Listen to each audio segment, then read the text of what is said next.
Hello everyone and welcome back to another episode of the 1 Point Safety Show, and Happy New Year to you all. Joined as always by my glorious co-host Scouse Andy. How are you, mate? All right? I'm hanging in there, mate. I'm hanging in there. How about yourself? Apart from being pissed off with Liverpool, which we just had a probable 10-minute conversation about. But yeah, we needed to catch up as well, so apologies for keeping you. And technical issues has meant we are a little bit late, so I apologise. You're right, Rod. We need to put some pound coins in the meter and get it going. Start as we always do with our sponsors. Dunstable Town FC's Talk of the Town podcast, where they're sponsor for this season. You can go across and have a look at them if you're into non-league football. Also, oddballs.com. Go across to my oddballs and have a look at their pants and socks and everything else on there. Obviously, Fusion Therapeutics, northwichphysio.co.uk. They provide expert MSK assessments and treatment plans with a focus on holistic care, dedicated to improving your well-being by tailored musculoskeletal health plans. The team offer specialist injection therapy and non-medical independent prescribing. If you're in the Northwest Manchester and Cheshire area, please give the team a call on 01606 512 013, or you can book online. Now, I'll urge you to do this if you do have any physio issues, or you're putting it off, or you're waiting for the NHS, whatever you're doing. If you are in that area, please give the team a call, all right, or go on the website, and you'll get a lot from there. 5-star reviews coming out of their ears, so go and give them a look there. Also, if you want to look at the writing side of life and CBS picks and see who won the Picks League, it's bleedingburgundy.com. You can go over and check that out as well. And that's about it for our sponsors, mate. So news-wise, Scouse, it's been a quiet week. It's been a quiet week in Washington land, hasn't it? Something like that, mate, yeah. But we'll start, because we missed it last week, we'll start with the review of because obviously Christmas and all that other stuff. We'll start with the Eagles game, mate. 24-17 win, moving our final standings to 5-12 on the season. We did see part of the fan base go mad and go, oh, we've gone from 5 to 7. I don't give two shits about moving from 5 to 7. If you can't pick a player at 7 as opposed to picking a player at 5, then you're in the wrong game. You know what I mean? You really are in the wrong game.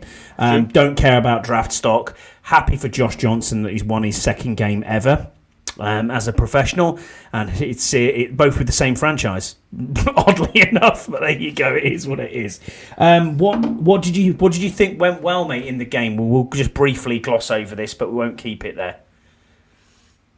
Yeah, I mean, we gave a good account of ourselves for a change. I thought we played quite well. Obviously, there was still loads of errors, but again, what do you expect? Yeah. Don't forget though, we did take on their B team. Yeah, but then again, we were playing our backups. You have third string quarterback playing. You have a rotated offensive line. I suppose that's why it was an even game, because it was an even game really. And I know we won it, but yeah, it was an even game. It was nip and tuck for a while. I thought it was a competitive game, even though it didn't really mean much.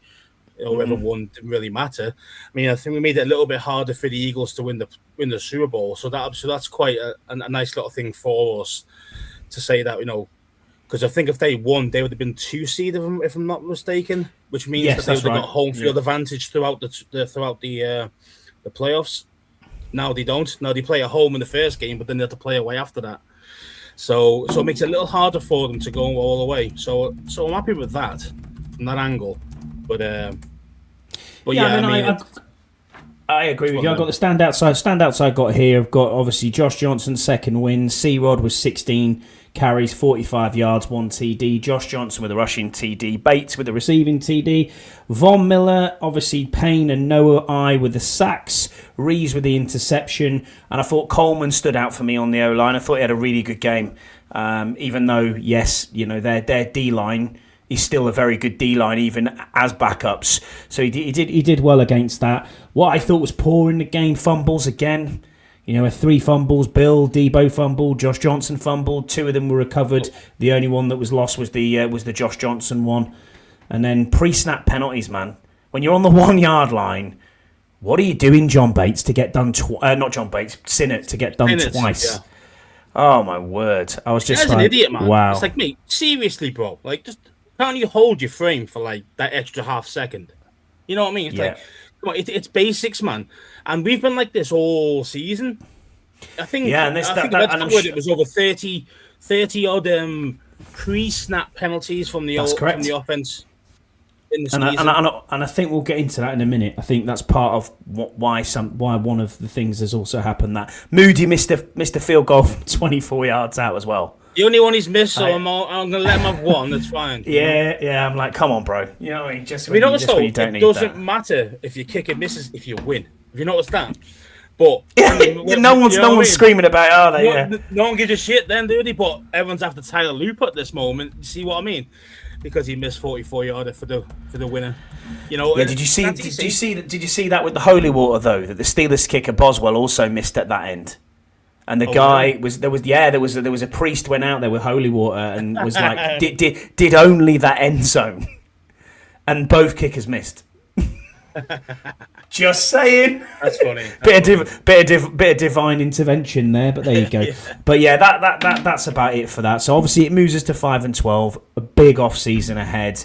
Can we get back to anything like we were when we were in the championship? I mean, this season we knew it was going to be tough with the fixtures and schedule when it came out, and then we were like, yeah, we could probably 9-10 wins is kind of where we both were at the beginning of the season, and then injuries have obviously played their part. Poor play calling, poor defense has played as well, and you think, okay. I mean, if you actually look at the stats, 17 players on IR in total, which is 6 more than any other team in the NFL. So that in itself does speak to say that, and this is not just the little niggly ones where someone will miss a game, and just one game, and then they might come back. This is full IR, like you're off for a minimum of 4 games, even if it's short-term IR. And I just look at that and go, wow, okay, that's 16 different players on IR. Not include, but actual IR was 19 in total. If you include like Noah Brown went on twice, for example. So it's IR. That's what he is. Yeah, he's Mr. Glassman himself. Yeah, but there you go. It is what it is. We'll get into the meat. We'll get into the meat and the gravy of it then. Cliff and Joe Witt and Bobby Johnson, obviously from the O-line coach, are out. We knew that it was highly likely that Joe Witt was gone. He was obviously demoted from play calling and didn't really have a role. I mean, whether he's in janitorial services, as John Taylor says, we don't know. I'm sure he can pick a cloth and a dustpan and brush up and go for it. But he's gone. So he's out the door, and with him, alongside him, Cliff Kingsbury. Now, I don't know how you feel about this. Obviously, Diana Rossini tweeted that there was some sort of disconnect between AP and Cliff initially, and I thought, oh, okay, this is a bit interesting. I called it 3 weeks ago. Anyone listen to our show? You did. I mean, listen to our show 3 weeks ago. I said Cliff could be gone here, and not before head coaching jobs come up. Because he's not been that impressive. I understand he's had a shit deck of cards with the cute quarterback situation. I understand that. And obviously the wide receiver problem as well, with the injuries, etc. But the thing is that the guy, he has a playbook of a style of play, and that's it. He won't change that. He can't bend, and when he's forced to do stuff that he doesn't want to do, like I think stats say we're 4th in rushing. The guy doesn't like to run the ball. He doesn't like to run the ball, and you can see that DQ's was kind of forcing to run the ball more, especially for the last, say, 4 weeks. So it's kind of like, we know what Cliff's about. We know, and he gets too fancy at the 1 yard line and red zone and all the rest of it, right? So we know what he does. We know what he's about. And teams get onto him. Like, you look at it from any team he's been at in the NFL, like, his first season, or maybe he's fantastic, yeah? And everyone goes, oh, what a great play call, what this and that, the other. But then teams see the film and go, okay, that's what he's got. And then he doesn't change it after that. It's the same plays. It's the same thing. And defenses get onto it. 2nd season, 3rd season, he's done. And that it's weird. It's Arizona. It did. Arizona, and it's happened here. It's just a year earlier. So it's kind of, I mean, I'm to be honest with you, I'm not going to miss him. Wow. I'm not going to miss him. What about yourself? Yeah, I'm a bit shocked by it. I'll be honest with you. I expected him to have at least another year. I mean, I sat and watched the game with others in the chat, and it's not his fault we're not fucking getting it in from the 1 yard line. If you physically can't run it from there, What are you meant to do? I think he's been this year. He's been trying to make, he's been trying to make chicken salad out of chicken shit. There's not a lot he can do. Who's this? Cliff. Cliff. Yeah, I think it's not his fault. All of this. Wait a minute. So why is his play calling, especially on the 1 yard line? Why is he running Bill up the middle? But why can't Bill get in from there? Bill is like this. He's not a bruising back. No. He's not a Chris Rodriguez. Back. So why is he even? Why he shouldn't even be on that? That's why more recently, if you noticed, Rodriguez took over the short yardage stuff. Yeah, and he was more successful. Why? Because he's a bruising back. It makes more sense. Like, it's all well and good having a guy who can do this on the outside and this, and and we know Bill's got a nice jump cut and stuff like that. But on the 1 yard line, don't you shit at that? You need brute force to get in. Especially when we middle, and we're awful at it. When we watched it back. And we were looking back at it from the 1 yard line from the plays that we had before. We're literally trying to run on first down, not getting in. Trying to run on second down, not getting in. Then we're thinking, shit, we're going to have to do something to try and throw to get it in. And do an end around, whatever we could do. It worked for Josh Johnson. And he was able to get in, which was great. It worked. Other times as well, the Bates touchdown was exactly the same. He got out the side of the end zone, through, no problem at all. He's in. I'm like, that's great, but it's not worked. It's not from the 1. It's not. That was from 4 yards. Now, look, if you're on the 1 yard line, you got to push to be able to get in. Dan, that's not. I think that's down to personnel. I also think he's been dealt a rough hand this year with the injuries that he's had. O-line. Yeah, maybe not. But I think fundamentally this boils down to there's disagreements between DQ, and Cliff, not AP. I don't think it's got anything to really do with AP. Maybe AP's saying, we could do work better doing this. But I think Cliff, DQ has wanted us to run the ball a lot more. And the designed runs for things like Jaden, does he? I'm just speculating here, but I've heard the local beat reporters saying, and John Kine was saying, Bram Weinstein was saying that, that there's been more to this than meets the eye, as you said 3 weeks ago. That DQ was probably out on Cliff already, saying, has he caused issues with Jaden Daniels because of constant calls directly to calling his number for designed runs? Now, again, I've heard it in... Yeah. What do I always say, mate? Protect the merchandise. Correct. Yeah, you do. What do you do? What's Cliff do? Oh, yeah, I'll make him run fucking 50 yards down the inside. He's going to get smoked. And that's exactly what's happened to him this year. Last year, he got away with it most of the time. This year, the defenders get better. They watch more film. They see his tendencies now. They know what he likes to do. And look what happens. He got hurt. There's always someone. Always someone on the right-hand side. So Jesse says it's not just Bill Scouse. They haven't been able to run on less than 2 to go in the past 4 years. We were terrible in short yardage no matter what we were on the field. This is probably DQ's downfall. Again, don't disagree with you. I think they're hitching your wagon to a brand new OC and DC.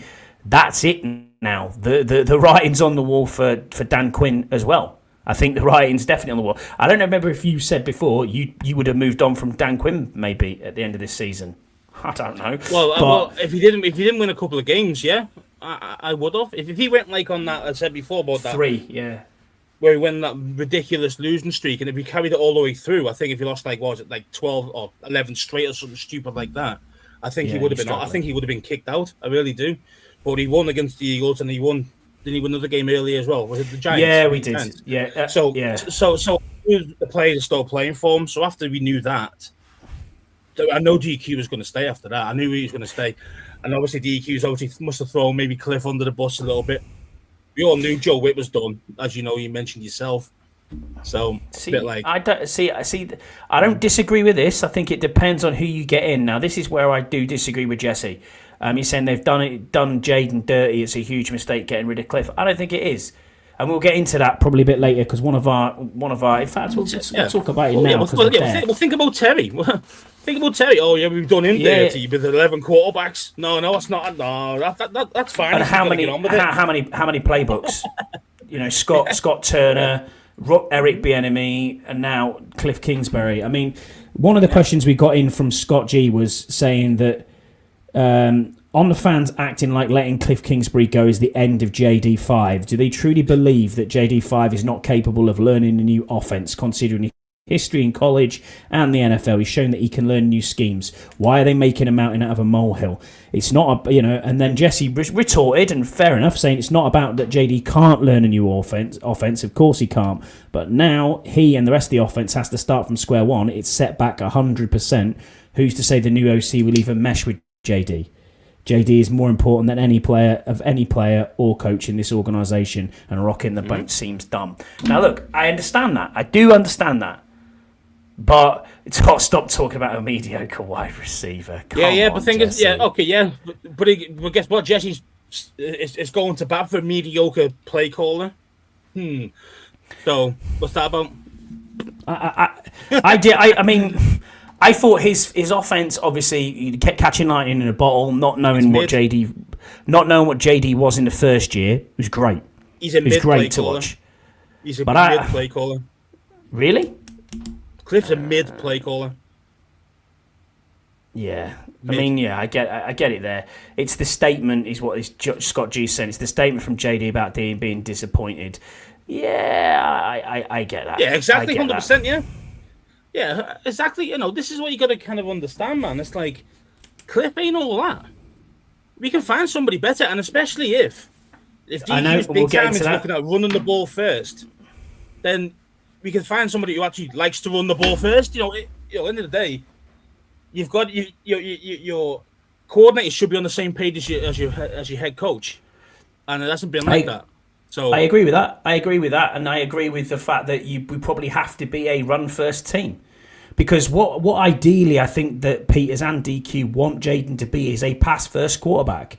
I don't want him to run out and bail out, the tendencies, even watching Jaden Daniels, and Jesse, you can agree with this, whether it's because he was injured, whether he's had a regression like a CJ Stroud season, he has not been good this season.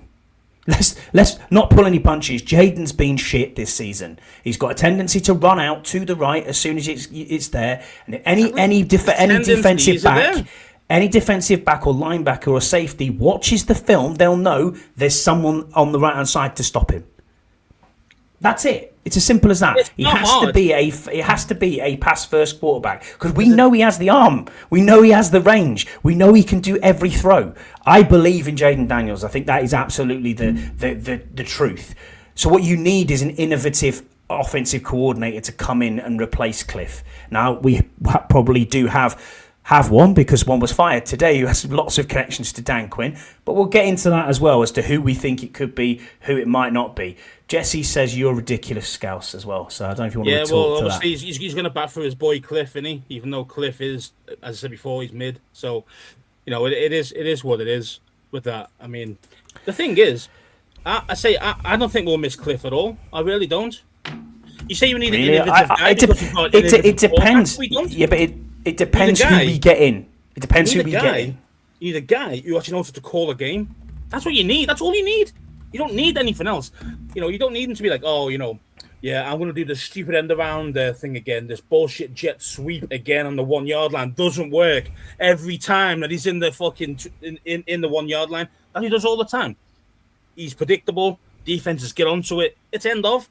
You need a guy who actually can change it.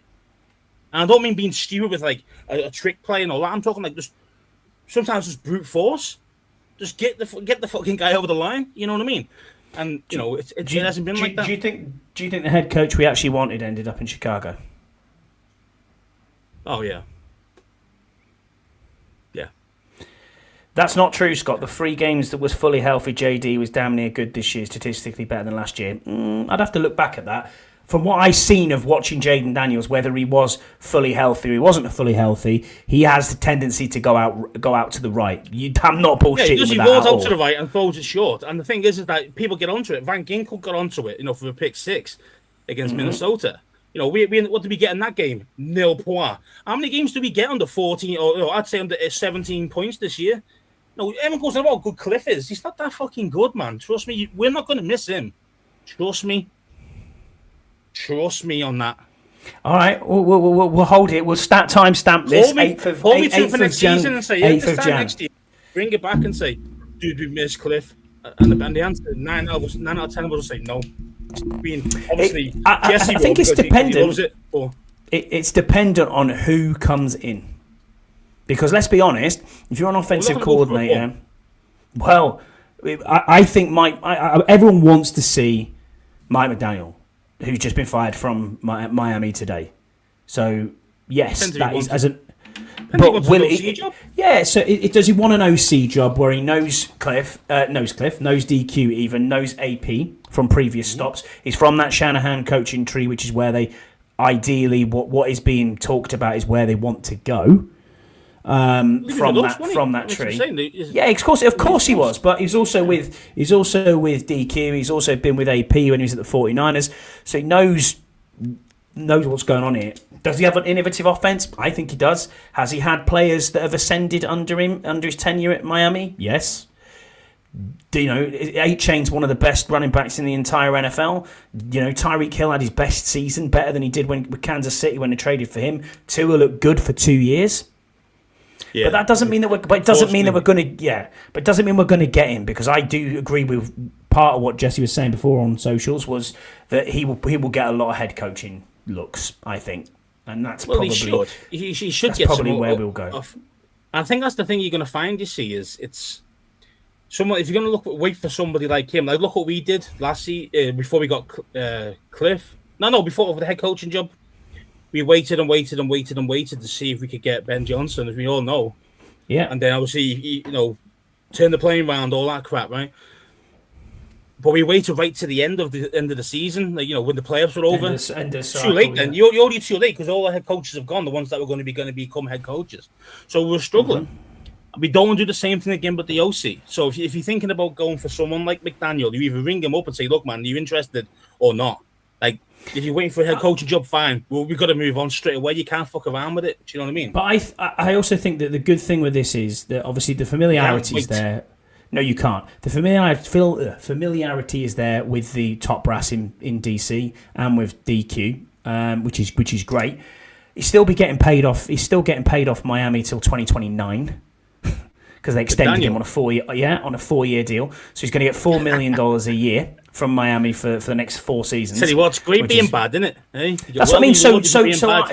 So ideally, between what Cliff was getting, because Cliff was still due to get paid till 2027, what he was getting paid from Arizona still, and what McDaniel's getting paid from Arizona, I don't think the money-wise will be much different in what you were paying an OC. You could bump him as well by calling him an assistant head coach. Give him a bit more money that way. Especially if you wanted to. Bobby Johnson's gone. Yeah, definitely. You could do that. You could definitely do that. I mean, for him, I don't think it's about the money, the head coaching money. Wow. I think it's like he'd want to be a head coach because it's quite hard to take that bit of pill, swallow that bit of pill, and then go down to become an OC again. No, I get that. You just got fired from being a head coach. At least with Cliff, he had a year out. He was away from the NFL. All those things before he came back to as an OC. McDaniel will be going straight into an OC role if he did come to us. I know, but I doubt it. I do think it will. I actually think it will happen. I honestly do. I think it will happen because it's so much easier for him to come here because of the familiarity, because of the way it works.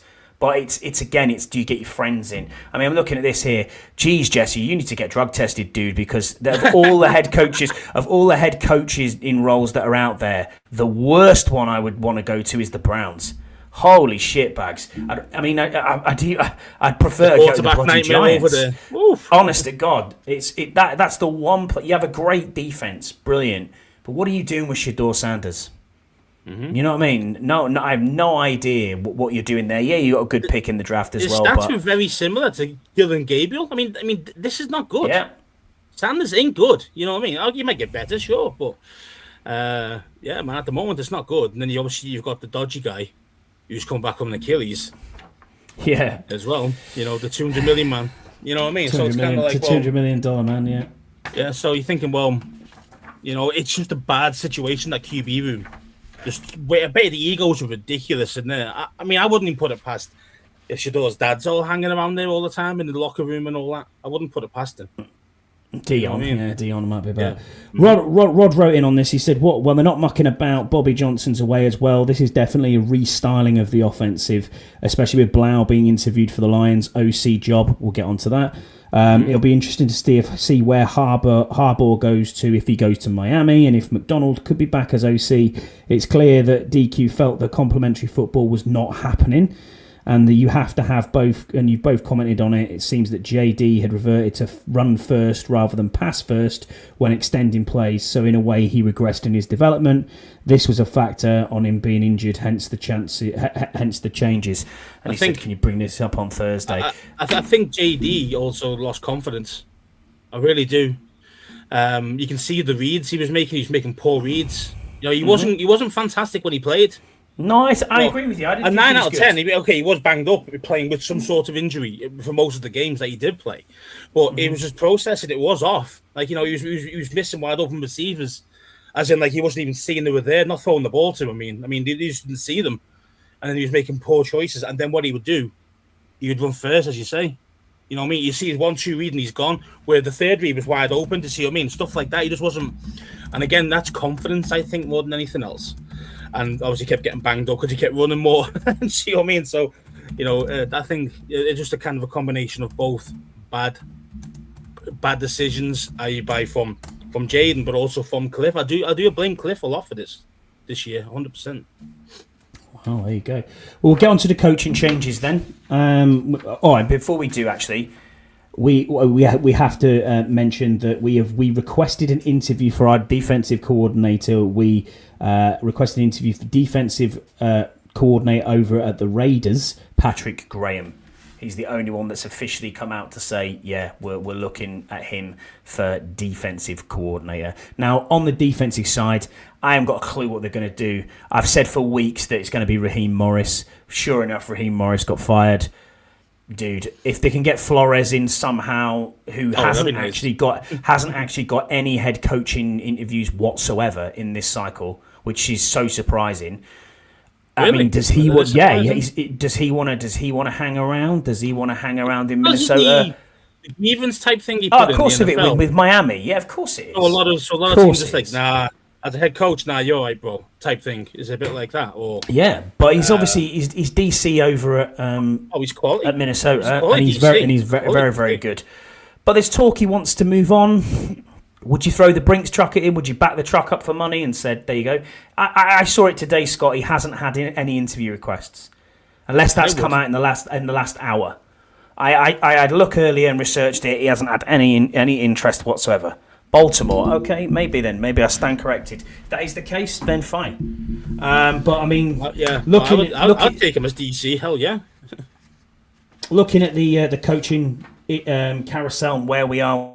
And what we've got, I'll run through them all here. So at Washington, obviously OC and DC. We haven't got any reported interviews at all for OC yet, and DC we've just talked about. Atlanta Falcons have got a head coach. Their requested interviews have been former Cleveland Browns coach Kevin Stefanski, Seahawks offensive coordinator Clint Kubiak, Dolphins defensive coordinator Anthony Weaver. They've also got a general manager, and they interviewed Bears assistant GM Ian Cunningham, who obviously was in for RGM as well before AP came. And they've got a new role called President of Football, whatever that is.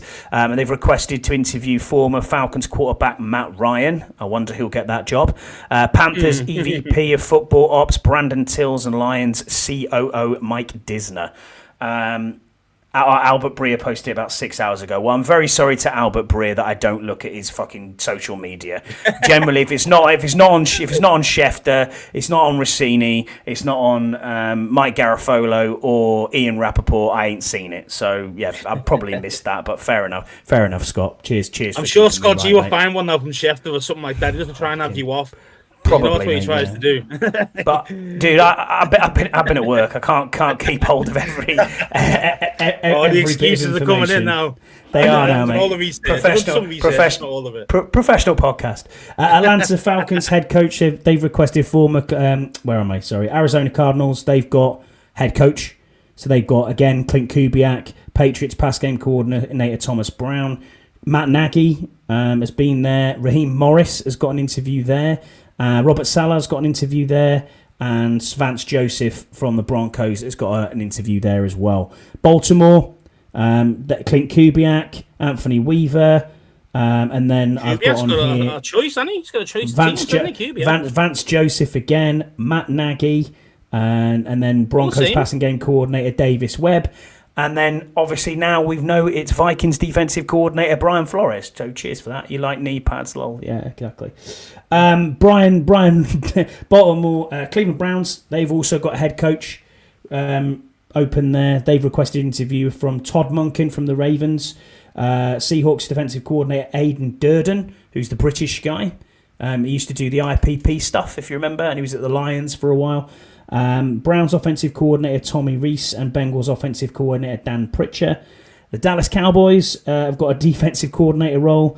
They haven't got any reported as of yet, but the possible candidates who they talked about.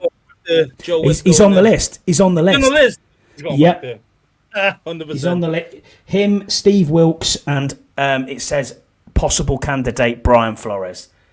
You won't go to Detroit Lions have got offensive coordinator. Washington Commanders QB coach David Blau has had an interview, or is due to have an interview next week. Bears offensive coordinator Declan Doyle and former Giants head coach Brian Daboll. So for an OC, that Daboll could be coming to an interview for us. Yeah, I've seen that too. I'd boot his head right off his shoulders. You know what I mean? At least that's something you and Jesse can agree on. I wouldn't be that bothered about it. I wouldn't be bothered about it. The guy's a blade, mate. A full-on blade. Forget him, man. Forget him. Don't even interview him. Never mind. Even think about signing him up. Just don't do it. So Vegas have got head coach and defensive coordinator, but head coach they've asked for Clint Kubiak. Surprise, surprise. Matt Nagy, Vance Joseph. Surprise, surprise. Same names. Davis Webb and Kevin Stefanski they've asked for as well. Defensive coordinator. Stefanski, everyone goes on. He's highly respected, but let's face it, he's shit. I don't think he was that shit. I don't think he was that shit. I think he's actually all right. How was he all right when he's with the Browns? Because the Browns have had nothing for years. It's not all down to him. He's been the head coach for 3 years, 4 years, whatever it is, 5 years even. If you're paying a quarterback a ridiculous amount of your salary cap, then you have to pay for your talent on defense, like a Myles Garrett. What are you going to do? Did you? But don't forget, though. I mean, okay, some of the decisions are not going to be his. It's the GM that's the problem. It's always been the GM that's the problem there. But the thing is, though, what about like the quarterback scenario there, where let's take Dylan Gabriel out, and then stats-wise, him and Sanders are exactly the same near enough. So it's like, well, what decision was that about? Was that put on him from above potentially? Okay, if that's the case, then obviously he's got to go. Because he's lost respect for his team. His players won't play for him, you know what I mean? But for me, it's like everyone loves Stefanski. It's like, well, I don't rate him personally. So Los Angeles Rams have got a special teams coordinator. No idea, nothing reported yet for that. Miami Dolphins have now got head coach. They've also got general manager, so there's no request for interviews for head coach. For general manager, they've got 49ers Vice President of Player Personnel, Tariq Ahmed, Green Bay's Vice President of Player Personnel, John Eric Sullivan, 49ers Assistant GM, already inside, R.G. Gillen, and then Philadelphia Eagles Assistant GM, Alec Halaby, Rams Assistant GM, John McKee, San Francisco 49ers Director of Scouting and Football Operations, Josh Williams, and Miami Dolphins Interim GM, Champ Kelly. So, sorry, that's the one that was internal. The other one was obviously over at the 49ers, so apologies for that. Speaking of internals, I mean, obviously David Blau is technically under our contract at the moment. Yes, he is, yeah. I mean, would you think we would interview him for OC? For OC? No, I don't think so. I think I think they go to the other Johnson first. So if that's the case, why are the Lions looking at him? They're a better organisation than us. Let's face it, they are. So they're thinking he's good enough. He's a former Lions QB. It can't be just because he's a former Lions QB. It's got to be that he like what he did. And it's can he run, dude? What's he done here? He's been the assistant quarterbacks coach. Well, what are you going to do with Josh Johnson? 39-year-old peg leg. Yeah, but it's not. But it's not his job to do that. Your job as the assistant quarterbacks coach is to sit in a room and polish a few balls and fucking that's about it. Pick up the equipment. Tavita Pritchard was the QB's coach, who's now at Stanford. Yeah, and then he left, and then Blau took exactly. over. So he's gone to Blau took over for the last 3 games. Yeah. So what? Yeah, but so no. The thing is, so I think he would be our QB's coach, and I think that is a good. He's then promoted to that full role. But they all they want is someone who can run Dan Campbell's offense. He's been in Dan Campbell's offense. He knows the playbook. Dan Campbell's still calling plays. It won't be the OC there will not be calling plays. That's the point. Dan Campbell calls the plays and has done all this season as well. He got in an OC to call. He got abused after the he do the bad job to the guy. Exactly. So and the same thing happened here. The same thing happened here. That's not Monken, is it? The guy who not the Lions Todd guy. Monken, no. I can't remember his name, but honestly, he came from college, I think, and he wasn't that good. They were an older guy. Can't remember his name though. But yeah, I mean, but the thing is, I mean, I get it. It's Campbell's offense and but as you say. What's the point in having an OC if he's not going to call the plays, though? Do you know what I mean? What's the point? I hate that. It's sit and duck. It's a sit and duck OC. What's the point then? I mean, for Blau, it's like, well, I get exposure and more money. I get it. Look at Joe Witt. See what I mean? Dan Quinn ended up calling the plays. It's exactly the same situation here on the defensive side of the ball rather than the offensive. But look, if he gets an interview and which is great, he's got an interview. Other head coaches, you've got New York Giants. They've requested, again, Stefanski, the same, Mike Kafka. Former Commanders OC and Cardinals head coach Cliff Kingsbury. Colts, Lou Amarumu. Defensive coordinator Clint Kubiak again. And Mike McCarthy's got an interview apparently for there as well. Raheem Morris has got an interview for there. Vance Joseph and Antonio Pierce, who was the head coach of the Raiders.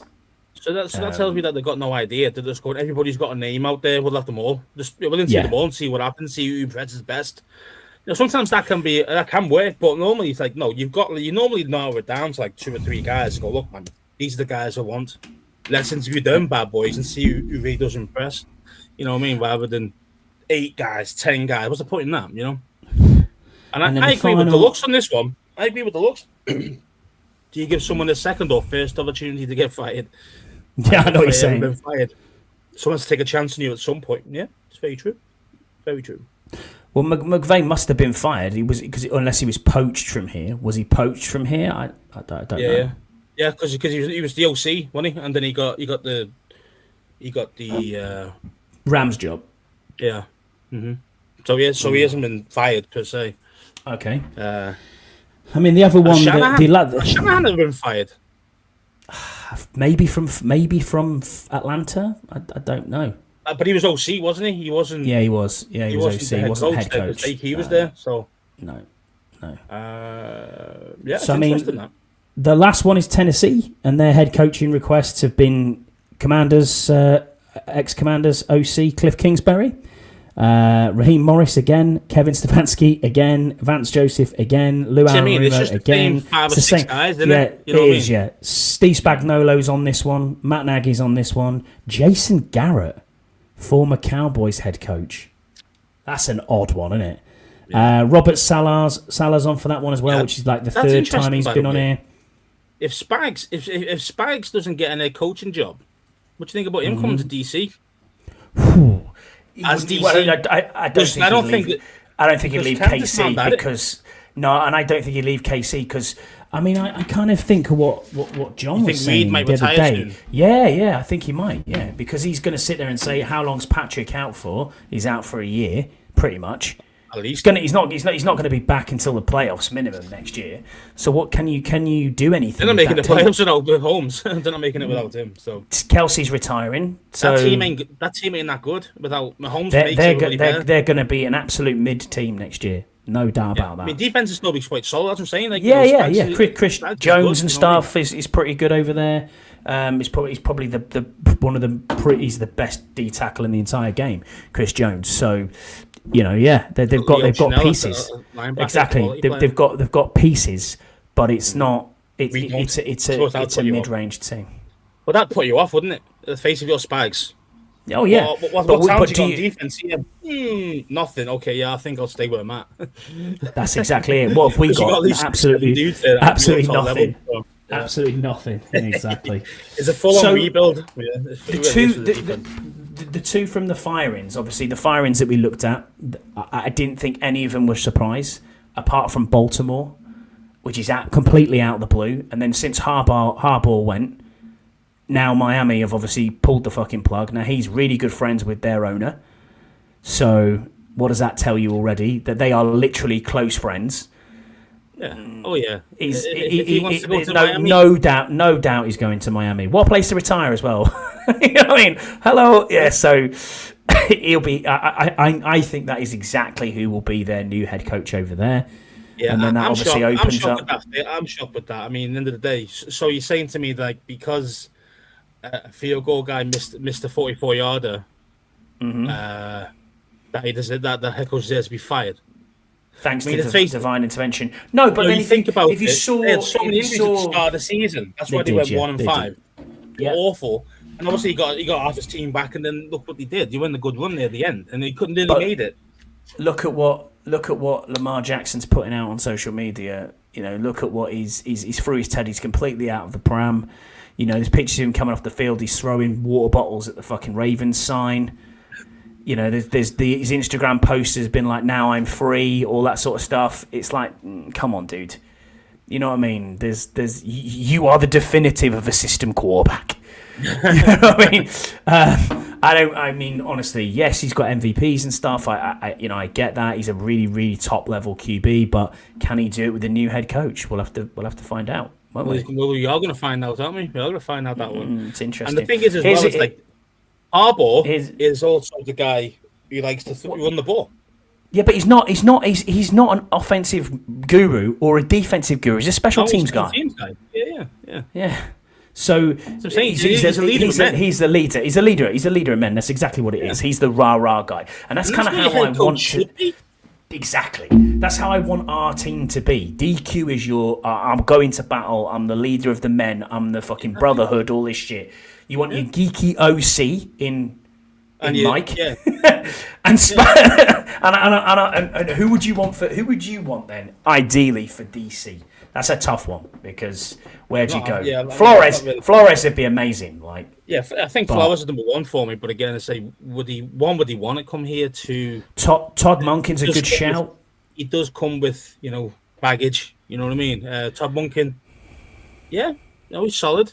Knows the area because he was Baltimore's, wasn't he? He was, yeah. He was. So what about this then? So obviously Scott's got something in the chat for us there. He said, in Mahomes, they're hoping for a 9-month return. How realistic is that? Good question. It's not because it's as in a good question, but it's not a good timeline for him. No, was it an ACL? Was it that he did? Well, he did his ACL. He did his meniscus with it as well, but he also did his LCL. Oh, the lateral collateral. Yeah, nice. which the rare one. So you don't see that one. That's why they went in next day. So normally you don't do that. Is lateral inside the leg or is it the outside? Because medial's the inside, isn't it? Yeah. Yes. Yeah. So normally, see when you do an ACL, especially if you do it like properly, you get what you call the unhappy triad. All right. So, but that is basically ACL torn, your medial meniscus / cartilage, and then your MCL tends to go, right? So that's your happy try. That's when you really blow your knee. Now, the thing is that Mahomes didn't do his MCL, which is quite weird, but he did his LCL, which is the lateral side, which is the one that very rarely gets torn. So that's the reason why they went in the next day, because that one had to be repaired first before anything else. So, so I don't know if they did the ACL at the same time. I don't know what happened there, but I know that's why, because some people were going, well, why did Neighbors wait 6 weeks to get his knee done? Mahomes was done the next day. Well, 6 weeks for the ACLs to let the swelling go down so they can actually stitch his knee back together when they do it. Where the LCL, they had to just kind of go, look, we have to do this one now. And they might have done the ACL then, or they might wait for another 6 weeks. You know what I mean? And while the swelling goes down from the LCL repair and obviously the tear of the other stuff, and then do that repair later on. I just don't know what the plan was with Mahomes. but I just know that they went in to definitely do the LCL after the next day. So we've turned into medical. You think again? So I think it's at least 12, at least. We've turned into medical podcast here, but and you know, no. In general terms, then I mean, I'm going to stick with this subject just for now, just so I know. Would they do a graft in the same way, like hamstring graft or patella tendon? What do they use for LCLs? Is it the same? Well, yeah. I mean, usually you take part of the hamstring, yeah. But again, what they could do is, again, if they really wanted to go down the cadaver route. All right, yeah. Cadaver LCL and just do direct like that, a direct replacement that way, which do work quite well actually. Cadaver ones nowadays, the way the techniques are and stuff for the surgeons. They're really good. Interesting. But again, it's hard, because I say normally see with the ACL, that's the one that you normally get your hamstring graft. As you know, you've had an ACL. Yeah, I've had ACL, PCL, MCL. Yeah, I've had. Yeah. The only one I haven't had is the LCL. Yeah. It's the only one I haven't had is the LCL. Yeah. So yes, that's one. That's the rarer one you see, because that one's it's not connected to the actual knee joint. It's actually kind of on the outside a little bit. Outside, yeah. Yeah. So that one doesn't normally get whipped when you kind of blow your knee, you know what I mean? So that's why it's a bit weird that Mahomes' one did, but yeah. So we'll have to see how that one rolls. But I mean, I'm thinking at least minimum 12 months, that is, before he's back. So this is interesting because on Carmi's show last night, Benjamin Albright was saying that Minter to the Ravens as head coach with Cliff as OC. And then following that, Scott's also put that Jordan Schultz has just posted in the last hour that Cliff will have interview with the Ravens and the Titans for the head coaching position. So, yeah, he's obviously getting some looks. No, he might do. I mean, look, he might do. Who knows? So I'm looking at this then. He's got Miami, Vegas, Tennessee, and then he's also got Raven. Yeah, Tennessee is on there. The Giants. You might get a Giants. Giants. Yeah. I mean, there's lots of talk. There's lots of talk of Harbaugh going to the Giants, but obviously now Miami's open. I would suggest that's where he's going. I would go to Miami. No doubt about it. Not because I actually think New York is quite an attractive job. For what you're going to get, you can work with Jackson Dart. You've got Cam Scatterbo coming back. You've got a decent defense. You've got pieces there that you could make work with a few drafts. But I just think the GM there, Joe Shane, is an absolute shit he's got to show. Go. He has to go. You know, that's the problem. Joe Shane has to go. Whoever, that's why they should get rid of him now, and then start from fresh. GM first, so I think then get the head coach. I think the most attractive job before Miami and Baltimore opened, obviously Baltimore would be number one as the most attractive job. If I was in the running, where am I looking to go? Baltimore number one. Lamar, Derrick Henry, decent. You know, you've got decent tight end, good offensive line, good defense. You know, you're always in the postseason. Decent. I'm happy with that. Good cap space, good organisation. I think that would be the most attractive one to go to. Miami probably second, again, because yes, they've had a downturn in season, but they've got good players again on there. You need to upgrade their defense a little bit and stuff. New York, quite attractive. Probably the least two. I mean, I actually think the Titans' job's very attractive, believe it or not, even though they've got like a really low pick, which you can make a massive difference with. Cam Ward is a mould of clay and that you can mould into whatever you want. And I don't think he's had as bad a rookie season as everyone's making him out to be. He's certainly not a bust. He started to get better towards the end of the season, I'd say. And they just need weapons. They need help. You know, they've got no wide receivers. Yeah, I mean, they were using rookies, weren't they? The two rookies, DK and I can't remember the other guy. Anamayo, is it Anamayo? Anime or something like that. But he started those were his weapons, and the tight end, is it Okonkwo? Is he still? Okonkwo, yeah. I think the most the Cardinals are always going to be a basket case no matter which way you look at it. I just think they're an awful team, especially like what do you do with Kyler Murray? What do you do moving forward? It's so hard. He's such an in-betweener because he's so little.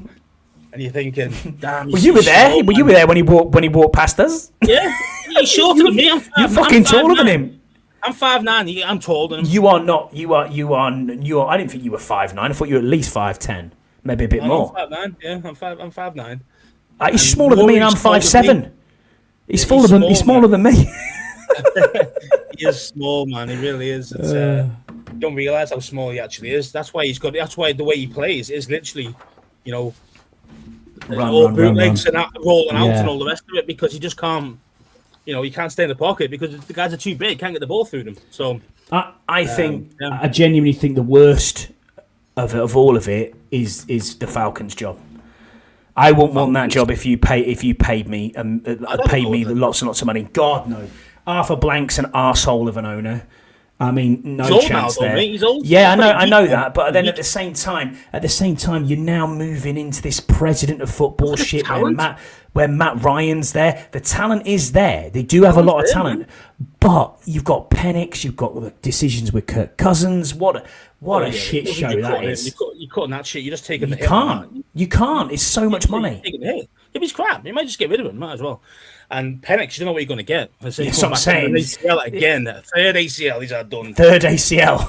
Both knees, isn't it? It's both knees. He's got both. Come back on a third ACL. Yeah, yeah. So I know a couple of guys have done it in the past. I know, like Davis, the defender who we had for like 1 year from the Panthers. Was that not his Achilles that he'd done like 3 times? Who? Davis. No. Achilles he'd done. The ACL. He had loads of ACL. Thomas Davis. That's it. He was linebacker, wasn't he? Linebacker. He was at Chargers when he came to us. He was Panthers. He was big Panthers. Yeah, but he went. I think he left the Panthers, went to the Chargers, and then we got him from the Chargers, if I remember rightly. But he was old as the hills. Yeah. There's not many guys that have come back from, say, 3 ACLs and 1 knee. Like it's very rare to come back from a third. When you're looking at your third ACL, you are definitely getting cadavers. Right, okay. Yeah, okay. Yeah, because you don't want to keep taking hamstrings, or you don't want to keep taking part of your patellar tendon from the other knee. It's just because if you can still go try and play, you've got to go cadaver after that.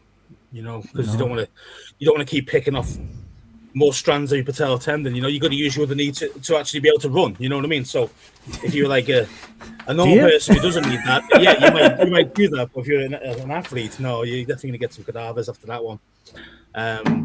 Who's the other one you mentioned as well?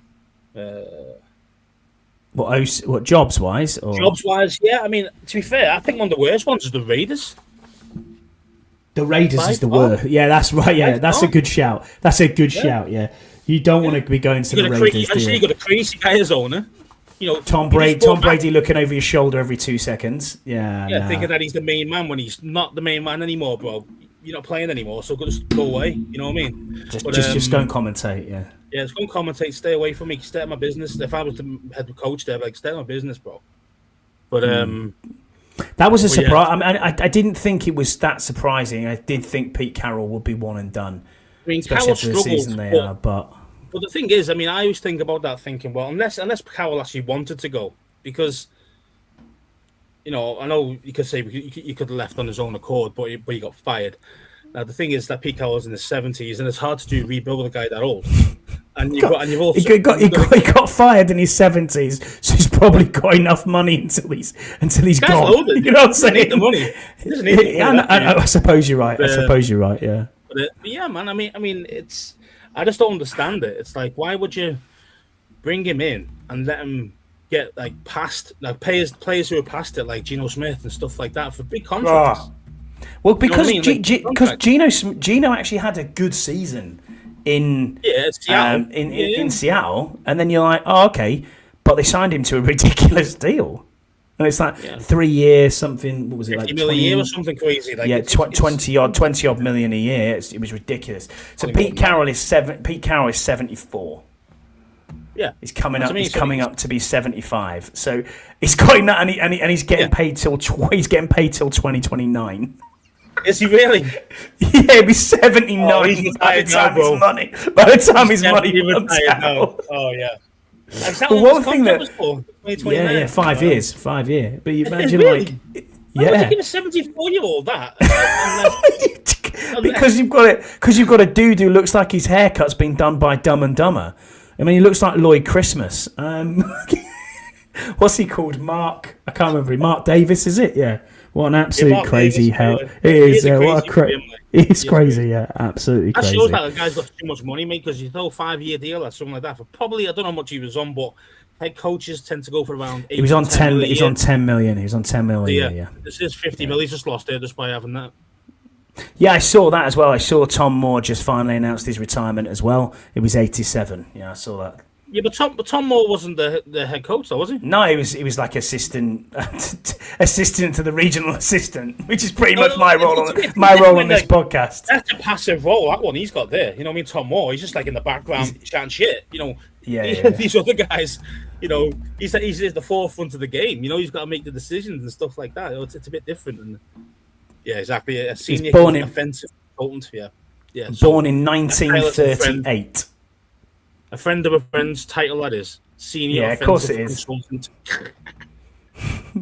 Of course it is. I mean, I remember him obviously being with the Colts, you know what I mean? So, yeah, but man, jeez. Yeah, Who? And that's... Oh, Tom Moore, you mean? Tom Moore was at the Colts. That's what you remember him from, but it's like, wow, okay, yeah. And he had white hair then. that was 30 years ago or 25 years ago, whatever it was, yeah. But there you go.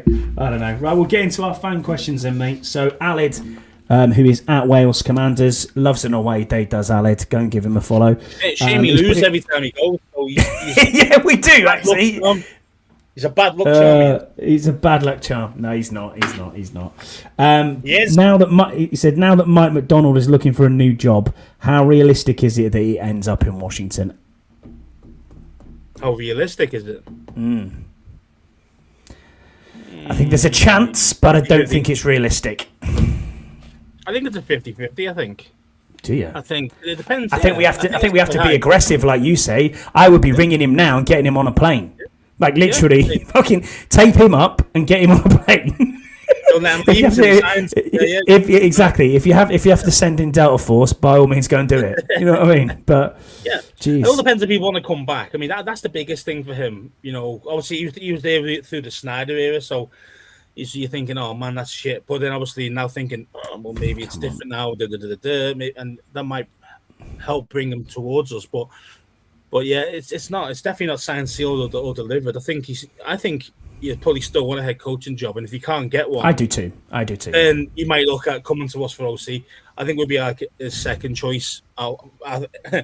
Any head coaching job first, and then us, if that makes sense. Of course it is. If he doesn't get looks, because the thing is, obviously, the head coaching is on now, and anyone who's outside the playoffs, you can't. It's difficult to grab their OCs and DCs and stuff. I mean, you can't touch them at the minute. So, how many of the Mike LaFleur from the Rams? How many of the Jags coaching staff are going to get looked at? They're definitely getting looked at.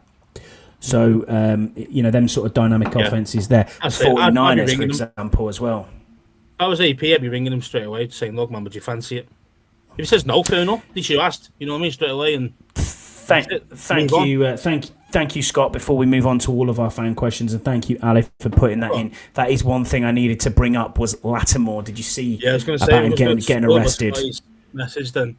So Scotty G mentioned on a player front, if there was any doubt that he wasn't going to get released, Lattimore sealed his fate last night. Yeah, you're not wrong, man. You're not wrong. So I don't know where he was. Was it in Vegas that he got done for concealed carry? This guy had a bad week. This guy's going around fucking around with a concealed with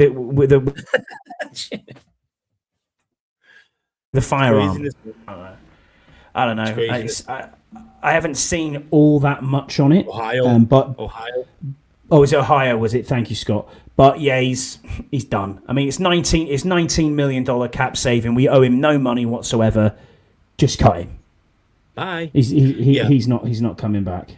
I say even without all that crap, because that's one thing that, as you know, with anything with the potential X against your name, even outside of football, you're going to get binned from us. Like we're not dealing with any of that shit.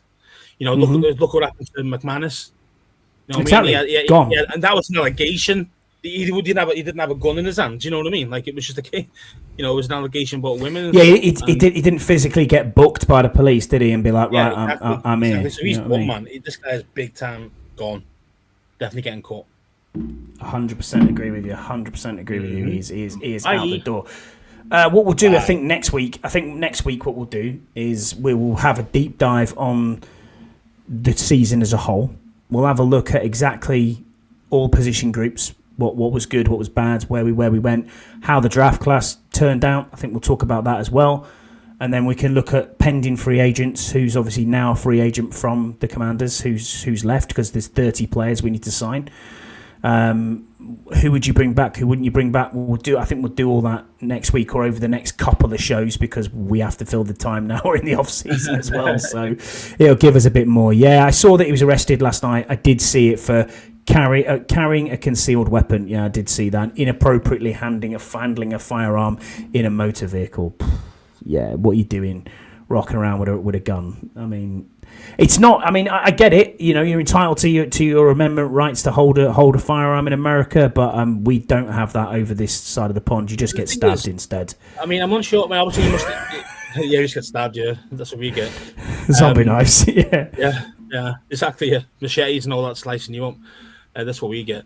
But yeah, but going back to this, I mean, I don't know what obviously the laws are on that. Yeah. Yeah, because some states, as we know, do allow concealed carry. You know what I mean? But obviously, you need a license for that. So yeah, exactly, you do. I mean, you were saying he was a passenger and he didn't disclose that he had a weapon. Well, could that just be more a mistake? Like he forgot he had it on him, or it's not difficult to figure. It's not fit. You know he's probably not said anything and gone. Oh yeah, try to play the I'm Marshall Lattimore card. Yeah. Because if you get stopped for a traffic violation, 9 times out of 10, the police will say to you, "Do you have anything on you, weapons-wise?" And they'll go, "No, I don't," or "Yes, I do."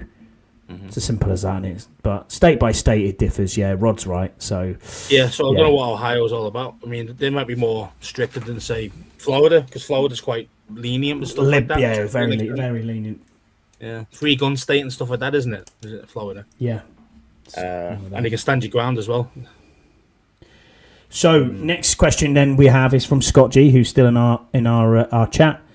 He said, "What will you need to see from the offense next season to say this change was right, especially since Cliff Kingsbury was going to be looking for opportunities to become a head coach? So this was never intended to be a long-term marriage." So what do you need to see to make it go right next season, basically? Well, it'd be nice to keep players fit. That'd be nice. I know that's not a coaching thing, but it's that'd be useful if we could.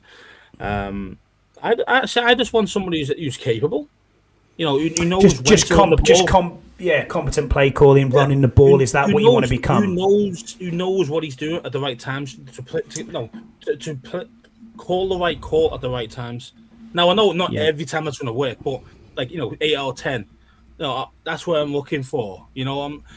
I'm looking for a guy who seems to know what he's doing. Rather than just like, oh yeah, I'll do some absolute stupid stuff that just doesn't work. I want him to put players truly in the best positions to succeed. So play to the player's strength. That's all I want to see. If it's a Terry D ball, fine. If it's a Terry slam, fine. If it's whoever else we get on the outside of his speedster, fine. Use it. Use their skills. Use their skills to rather than putting square pegs in round holes. You know what I mean? Just get and also allow your system to mold around the players you've got. Like truly, you know what I mean? Because that's the skill, man. Because everybody's got a book like fucking 12 inches thick of plays. Yeah. You know what I mean? Play calls and multiple files and can wow you with all this crap. But the thing is, can you adapt your system for the players you've got? That's the key. And adapt it successfully, not just, I'll just change a bit. To actually do it properly, you know what I mean? Where you can really fine-tune certain plays with certain guys. But again, sometimes you've just got to change it just a little bit, you know what I mean? And I think that's what I want to see. I want to see adaptability. When the weather's, now it's pissing down. Well, no, I'm not going to throw the ball 50 times. You know what I mean? It's simple math. Or I'm not going to design 20 run plays for Jaden Daniels. Yeah. Yeah, exactly. Yeah, that should be your surprise element. That shouldn't be your go-to. Do you know what I mean? Mm-hmm. Like the first year, it kind of was a little bit more like the surprise because you knew he could run, but he wasn't run first. He was looking always to pass first, and then it changed. Now again, I don't know if that's a play calling thing or that was a Jaden confidence thing. I don't know, but it's either way. Whoever's coming in, full reset, but be adaptable and really, really tailor your plays to the skill sets of your guys. If you're aiming for your first read, it's going to be a tight end, well, you better make sure that tight end can, if it is a 10-yard hitch to the out or whatever it is, that guy can do a really nice kind of cut to the outside lane. If you can't do that, then what's the point in having that play for him? Yeah, true. It's really bringing it down to the nuances of that player you've got. What he's good at, what he's bad at, and these guys should know this. This is what their job should be. Really know your players inside out, the skills and weaknesses, strengths and weaknesses, and play to your strengths. But also beneath that, guys don't do it. The positional coaches should also be telling the offensive coordinator in meetings, this is where we're lacking. This is what I need you to drill out. This is what we need to work together on. And I mean, you're right. I think the no huddle. Back to Scott's question, I think the no huddle stuff and the up tempo stuff has affected this offense and affected this defense. That's probably why we've seen so many pre snap penalties. If the offensive line is supposedly the whole premise behind the no huddle and the up tempo stuff is you're fast, you're getting to the line quickly, you're scrambling the defense's brain. The defense doesn't have the time to then react, to make substitutions, to pull things around, to pick out where what's going on. The offense is down, they're there, they're set, their ball's gone, we're ready to go. The last few weeks, it hasn't been like that. It's still quite slow. It's still methodically, down. Number 53's the mic. Right, okay. Then we'll snap the ball. Then it goes out. It's been quite haphazard. But at the same time, we're getting pre-snap penalties. Maybe because the offensive line and tight ends are knackered. Because their brain's fucking mashed. They come into the line and they're like, oh shit, yeah, I'm at the line now. Oh, can I move now? Oh no, I can't. Right. Oh shit, I've given a penalty away. Okay, that's 10 yards. Back we go. And if you notice it, the vast majority of these are always on the lineman on the tackles. They're always on, most of them are on the tackles. Why is that? Then at the same time, if you're doing this up-tempo, no-huddle shit, you're constantly churning through. If you've got a crap quarterback or you haven't got your main player in and you go 3 and out, the defense has had 3.5 minutes on the fucking bench. They're straight back in again. They ain't got time to rest. So maybe if you change the system up and you have the time to say, no, let's huddle, let's call a play together, then you get in the time to rest for the defense as well, which in turn helps the offense. And that's why you run the ball. Do you know what I mean? Like that's why you run the ball. That's why, you want the long drives on offense. You know what I mean? You want those drives. One, you limit the other team's offense, but 2, your defense is staying fresher for later in the game. Yeah, so that's why run the ball is always a thing, and when Washington is always like run the goddamn ball and then play off from there. A lot more play action. And it sets up play action later, as you just said. Yeah, exactly that. But we're nobodies. I'm sure these guys who do this all day, every day, must understand that. But we're better with our hurry up offense, as you say. We are better with that. But because don't forget though, those plays are still vanilla. When you do that. Oh, you know what I mean? It's kind of a. Don't know what's happened there. I don't know what's happened there, mate. Yeah, sorry, 2 seconds. Have I left? Oh, we can hear no, you're still there. You're still there, mate. I think it's just the screen. I don't know what the screen is. What the screen is doing. There we go. That's better. Sorry about that. That's right. So it's one of them things, man. It's kind of. It's everything's a balancing act, man. It really is. It's kind of like as you said there, taking your time, getting in a huddle, calling the play. If that's not working because you're getting minced, well, then obviously what you got to do is change it. So what do you do? Well, hurry up offense is a good way of changing it. Yeah. But you only do that sparingly. You shouldn't do it all game because, as you say, your defense might not get a chance to actually rest up. So. The reason I was trying to mess about with them is basically StreamYard has decided in its infinite wisdom, if you go to our YouTube page, you'll look and you go under the live banner, there's 2 versions of this show. So if you click on this show on a mobile phone, you have a very small side window, which if you move your head in a little bit, Scouse, you can see there's a side window. So hello Burrows and all that. So if Burrows and Scott G are watching on a phone, that's what you'll get.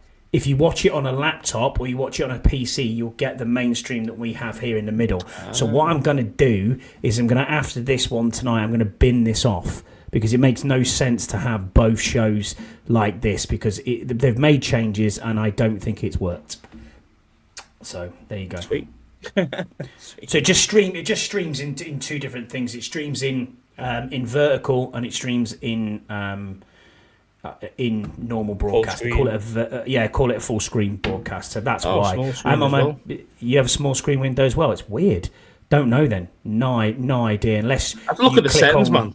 Unless you click on one of the links, and that's the one that you've gone, oh yeah, I'll click on that one, and it's the link for the mobile version. Deluxe, if you're still in our chat, which I'm sure you are, and if you're listening to this, I do apologise for going on a bit of a rant about this.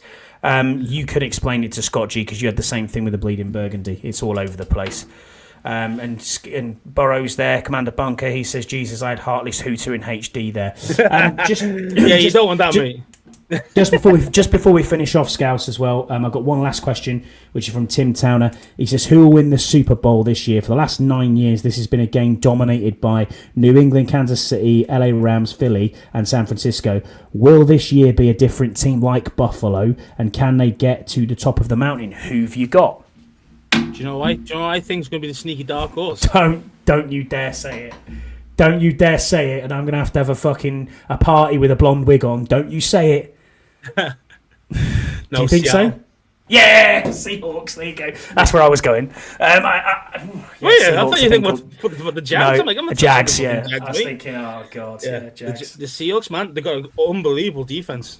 You know what I mean? And Darnold is not amazing, but he does enough. You know, and you know, it's they got a good team there. They got a star receiver, got a good run game. You know, it's going to be, especially if you go and play in away at times and cold. You know, they're suited for it. You know what I mean? Like, I just think they could be the ones.